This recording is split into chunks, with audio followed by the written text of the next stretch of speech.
اب مجھے یاد آئی ہے تو میں اور بھی عرض کر دوں، اس بار کتنا اچھا ہو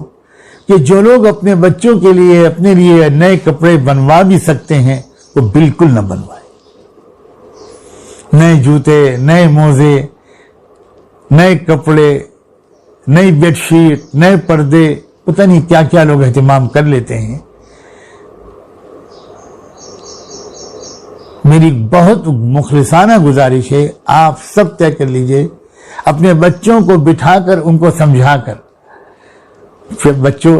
تم لوگ عید میں نئے کپڑے ضرور پہنتے تھے، انشاءاللہ آئندہ کبھی پہنو گے، بچوں خوشی سے اجازت دے دو، اس بار جو پیسے تمہارے کپڑوں پر خرچ ہوتے، جوتے موزے پر خرچ ہوتے، وہ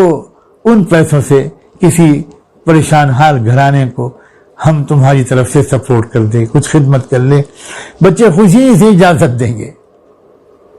اس طرح بچوں کی تربیت بھی ہو جائے گی۔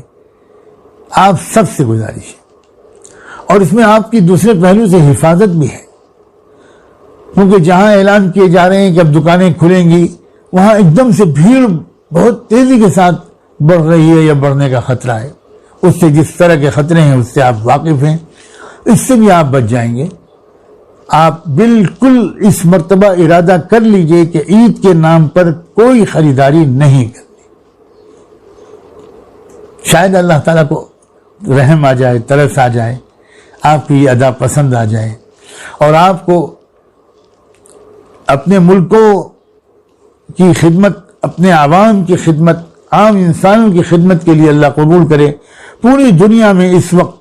ایسے امت کی ضرورت ہے